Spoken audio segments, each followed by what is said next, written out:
힘내세요. 힘내세요. 화이팅. 파이팅!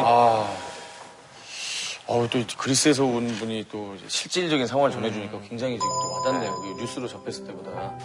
네, 안드레아스 우리 저기 떠나서 그리스가 우리랑 좀 역사적으로 또 비슷한 것도 많거든요. 우리 또 마찬가지로 참 고난의 시대를 많이 보냈었고 식민지 생활도 했었고 저는 그렇게 생각해요. 실제로 아이슬란드도 극복을 했잖아요.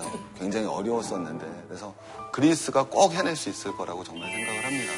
우리 안드레스 힘내라고 박수 한번. 예.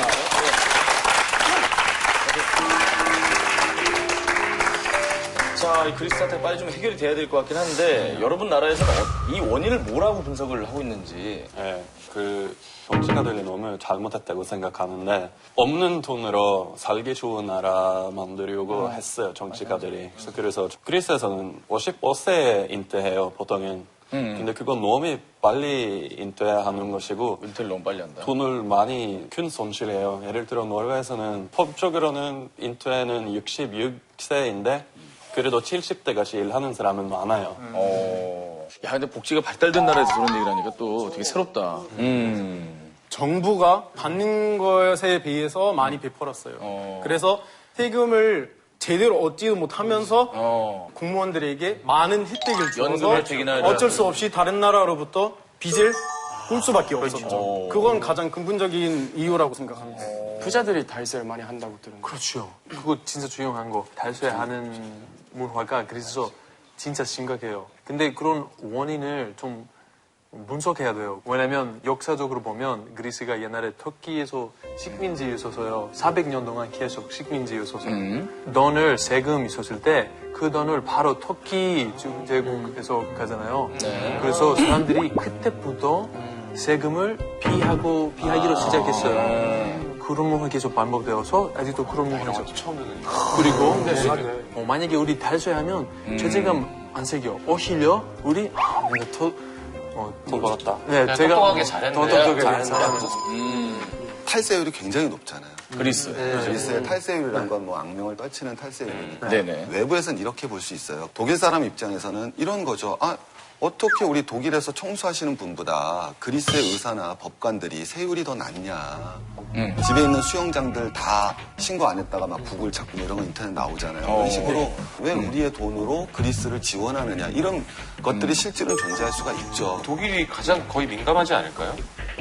그렇죠. 그러니까 우선 독일 기사에서는 정말 여러 가지 원인 거의 한 10개 정도 나오더라고요. 우선 거의 국민의 25%다 공무원들이래요. 사립 기업 거의 없기 때문에 서로에 대한 경쟁 없고 경제가 당연히 안 살 수밖에 없죠. 그 다음에 낙하산. 독일 말로 우리는 Vetternwirtschaft이라는 거 있는데 그거는 사촌 경제라는 거예요. 그러니까 예를 들면 기욤이 형네 사촌이면은 좋은 자리 제공해주면서 조기 퇴직이라는 기회도 같이 주면서 거기 이제 대한 어떤 능력에 비해서 뭐가 살 수는 없죠. 그 다음에 또 하나 그 문제는 그리스 총 수출은 12%밖에 안 된대요. 근데 수입 많으면서 수출이 12%밖에 안 되니까 당연히 마이너스 될 수밖에 없죠. 유럽의 그 평균 수출률이 거의 한 33% 정도 되는데 그래서 지금 독일하고 그 발틱 그 국가들하고 좀 동유럽 국가들 엄격하게 그리스한테 지금 그런 개혁을 요구하잖아요. 내일까지 예를 들면 부가세 올려라. 너무 좋은 복지도 좀 줄여라. 그러니까 되게 짧은 시간에 그냥 바뀌어야 되는 거는 또 어떻게 보면은 좀 너무 과도한 요구 아닌가. 자, 그리스 경제에 퀴를 쥐고 있다고 볼 수 있는 독일에 대해서 그리스 사람들은 어떻게 생각하고 있나요?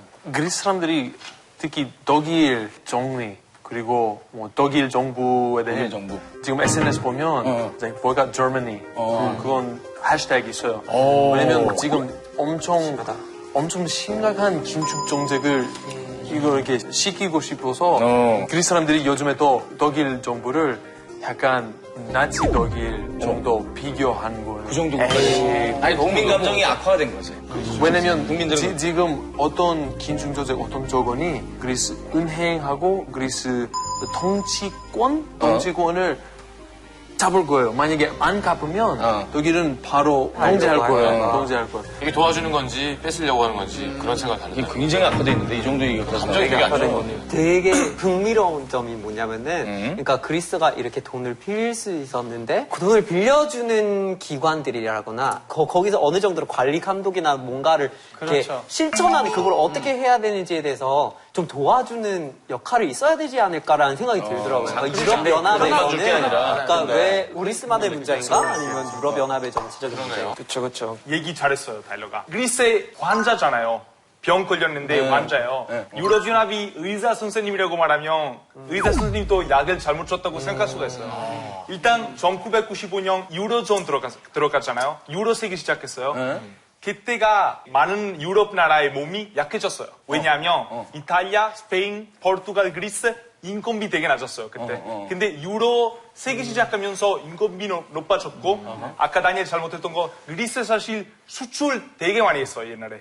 수출 많이 했는데 인건비 높아지면서 경쟁력이 없어진 거예요. 그렇지, 맞아. 업계 수출업 거는 거 아니고 2008년에 위기 있었을 때 얘네들이 다른 나라보다 감기 더 심하게 걸렸어요. 그래서 유럽한테 가가지고 나 감기 걸렸는데 도와달라 했는데 유럽이 제가 경제 강국이에요. 이탈리아 추진기. 제가 설명하고 싶었어요. 약을 잘못 준 거예요.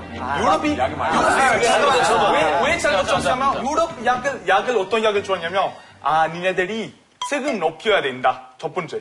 그리고 인건비 줄여야 된다. 그리고 긴축 제정을 해라. 네. 근데 반대로 문제가 그리스 사람들이 돈을 안 세기 시작했어요. 구매력이 엄청 떨어진 거예요. 그래서 실업률이 높아지고 그러니까 완전 그거 악순환시킨 거예요. 그래서 얘네들이 벌써 2010년에 벌써 돈을 빌렸는데 그 돈을 제대로 못 쓰고 지금 또 똑같은 상황이 일어났어요. 저는 그리스 편을 확 들어드리고 싶은 게 이제 첫 번째 약간의 좀 오해가 이제 독일 국민들이나 유럽의 국민들이 그리스에 대한 불만들이 많죠. 게으르다 이렇게 얘기하는데 첫 번째 뭐 간단하게 우리 노동 시간을 따지더라도 그리스가 세계 OECD 국가 중에서 세 번째로 노동 시간이 길거든요. 그래요? 네, 제일 긴 데가 멕시코고 두 번째. 그리고 1인당 받았던 보치 혜택도 뭐 물론 적다고 얘기할 수는 없지만은 독일에 비해서는 한 3분의 2 정도 수준이거든요. 그리스가. 그러니까 그런 면에 있어서 제가 제일 말하고 싶은 거는 뭐냐면 왜 다 그리스 사람이라고 생각하냐는 거죠. 뭐냐면 우리는 그리스가 아니라 그리스의 서민과 나눠서 생각해야 된다는 거죠.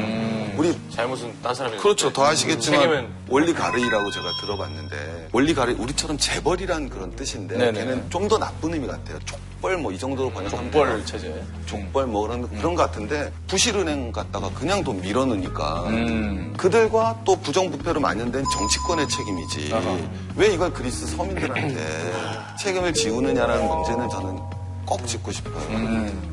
좋습니다. 근데 이게 먼 남의 나라 얘기 같지만 우리와도 관련이 있는 얘기죠. 분명히. 97년, 8년에 우리가 겪었던 일이에요. 세계 경제는 이제 4대 무역권이라고 그러잖아요. 일본, 미국, 중국, 그 다음에 EU가 되는 건데 EU 한 축이 이미 우리랑 경제 밀접도가 엄청나게 높잖아요. 야, 그리스 탈퇴하면 좋지? 그럼 뭐 그리스 다시 드마크라화가 생겨서 놀러 가기는 더 좋아질 거 아니야? 그리스 여행을 다 좋아하니까. 단순한 문제가 아니에요. 단순한 문제가 아니라는 거죠. 자, 공유를 한번 해보겠습니다. 지금 일단은 뭐 전 세계적인 이슈긴 한데 돈을 빌려준 이유, 그리스의 국가 부도를 막기 위해 부채, 빚을 줄여줘야 된다. 아니면 아니다. 원래 빌려준 대로 다 받아야 된다. 어떻게 생각하시는지. 빚을 깎아줘야 된다고 생각하시는 분들은 손을 들으세요. 이건 진짜 정상회담에서 하는 얘기 아니야? 하나, 둘, 셋. 자, 다니엘은 손을 안 들었고요. 네, 우선, 벌써부터 시작해야 되지. 네, 간단하게 해드릴게요. 우선 다 뭐 앙카바 쪽에서 나는 거는 유럽법에 어긋나는 행동이래요. 법에 어긋난다. 네, 그거는 우선 만약에 이제 유럽연맹 지금 다 그냥 손을 손잡고 이렇게 서 있다고 생각하면 한 사람이 그 넘어지려고 했을 때는 옆 사람들이 당연히 잡아줘야 되는 거죠. 네네. 당연히 도와줘야 되는 건데 근데 그 사람이 자기 다리를 아예 안 쓰려고 하면은 그것도 문제 될 수 있는 거죠. 근데 다리를 안 쓰려고 하는 사람을 애초에 왜 유로존에 받아들이고 이제 와서 다리를 왜 안 쓰냐고 하는 거죠. 어허. 처음에 가입할 때 오케이 같이 가자는 거였는데 이제 위기가 생겼을 때는 좋을 때 함께는 하지만 어려울 때는 함께 갈 수가 없다. 그래서 탈퇴할 가능성을 고려하게 만드는 상황이 벌어지는 건데 그래서 이 그리스 문제를 다른 유럽 연합 국가, 유로존 국가들이 어떻게 해결하는데 도와줄 거냐라는 질문도 굉장히 중요할 것 같아요. 그래서 어떻게 보면 빚을 좀 봐주는 부분이 고려돼야 되지 않을까라는 생각이 들어요. 이제까지 이거 위기 생기면서 유럽 연합의 구조적인 그런 문제 문제가 생겼다. 일어났다. 이거 맞아요. 문제가 뭐냐면 저희가 은행 하나예요, 중앙은행. 근데 나라 사이에 어떻게 돈 빌려줘야 되는지 아직 그런 제도가 없어요. 근데 미국 연합에서 되게 굉장히 잘 돼 있어요. 근데 환금 기간이 늘릴 수가 있어요. 뭐 30년 후에, 50년 후에 돌려달라. 그거는 괜찮은데 금액을 줄일 수가 없어요. 왜냐면 빚이 사실 독일이 돈이 많아서 가서 아내가 너 500만 원 주겠다. 그런 거 아니고 사람들에게 증권 받면서 돈 모으고 빌려주는 거죠. 그러면 갑자기 뭐 500만 원 빌려주는데 그냥 안 줘도 돼. 신뢰성이 떨어져요. 그렇죠. 달배선 기간을 늘리되 금액은 건들지 마라. 조건 좀 더 쉽게 하거나 금액이 그거예요. 어쩔 수가 없어요. 그냥 우리 재무 지불 기간이 연장하면 그럴 수도 있어요. 뭐 30년까지 일단 우리 경제를 좀 힘 만들고 그 다음에 갚을 거예요. 우리 힘으로 만들 수 있게. 근데 지금 계속 우리 돈 빌려줄 거예요. 근데 이런 저거는 실행해야 돼. 경제가 계속 늘어지면 어떻게 갚을 거예요? 지금 어떤 케이스가 나왔냐면 지금 만약에 이제 독일이 정말 많은 투자했잖아요. 지금 그 도움 패키지. 근데 만약에 이제 뭐 안 갚아주거나 하거나 만약에 그리스 어떤 국가 파산이 되면 우리는 이탈리아나 포르투갈 같은 나라 더 이상 도와줄 수는 없어요. 경제적으로. 지금 그 돈 이미 너무 많이 나갔으니까 지금 세 번째 도움 패키지예요. 근데 아직까지는 변화 없다는 거 보니까 필요가 없어요. 우리 그거 다 인정하는데 그래도 돌아갔어요. 그리스 사실 성장률이 더 높이지 않으면 더 심한 위기를 생길 수도 있잖아요. 일단 우리 빚을 뭐 공공 빚을 탕감 안 하면 우리 계속 갚을 수 있는 능력이 없어질 거예요. 우리 지금 빚을 갚을 능력 없어요. 예를 들어 지금 만약에 계란을 당장 얻고 싶다고 닭을 죽여서 배를 갈라볼 수 없다? 배줄 수 없어요. 일단 닭이 계란을 날 수 있을 때까지 기다려야 되죠. 가만히 기다리면 그리스가 바뀌지 않아요. 지금 이렇게 심한 상황이 됐던 것이 정치가들이 진짜 잘 못하고 있어요. 그래서 갚을 수 없으니까 괜찮다, 마음대로 해라 하면은 마음대로 계속 해요. 그래서 기다리는 게 괜찮은데 조건을 계속 줘서 정부가 바뀌도록. 근데 그래서 유럽 연합이 이 문제를 진짜로 해결해주고 싶으면은 그리스가 위기를 해결하겠다고 약속만 믿는 것보다는 진짜 해결하려고 노력하는 것을 지켜보고 관찰하고 그렇지만 아까 다니엘이 얘기했던 거 있잖아. 나라가 돈을 받아야 그 노력을 할 수 있다고 했잖아. 그냥 말로만 해결하는 건 아니잖아. 그러니까 지금 메르켈 총리가 제일 우선으로 하는 게 국가 파산을 어떤 방법과 수단을 가리지 않고 방지해야 되는 것 제일 우선이거든요. 왜냐면은 독일도 지금 다 전체 메르켈처럼 생각하고 있지는 않아요. 독일 안에서도 그 정책을 굉장히 지금 많이 비판하는 사람들이 있어요. 이번에 그 같은 당에 있는 볼프강 쇼이플레 그 재무장관이 그러면은 그리스가 한 5년간 일시적으로 브렉시트. 네, 그거는 시키자. 브렉시트가 이제 그리스가 유로존 탈퇴하는 걸 말하는 거죠? 그렇죠. 일시적으로. 그러면 빚 다 전체 없어지고 다시 회복할 수 있는 기간을 주니까. 근데 그것도 독일 그 정부 안에서 굉장히 많은 비판을 얻었죠. 그러니까 저는 독일 입장을 충분히 이해합니다. 왜냐하면 1953년에 독일이 2차 세계대전 끝나고서 빚이 엄청 많을 때 선진국들이 모여서 부채를 63%인가 탕감을 해주거든요. 야, 니네 탕감 받았는데 왜 여긴 안 해줘? 이렇게 나온다고요. 근데 독일도 알아요, 지금. 탕감을 그리스가 어떻게 갚습니까, 이 빚을? 못 갚습니다. 저는 그렇게 생각해요. 기간을 늘린다고 갚는다고요? 못 갚습니다. 그렇죠. 이번에 메르켈이 상처받은 게 그리스만 그릭스트 하는 게 문제가 아니잖아요. 똑같이 얘기해서 미쳐버리겠는 거죠. 그리스만 나가면 그 다음에 이태리하고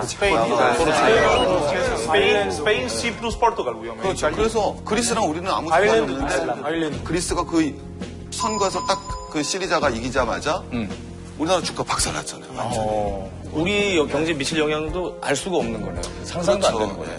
네. 무서운 거죠. 어떻게 될지 모르는. 그러니까 불확정성이라는 거죠. 그러니까 제가 여기서 말씀드린 건 어디까지 번질지는 모릅니다.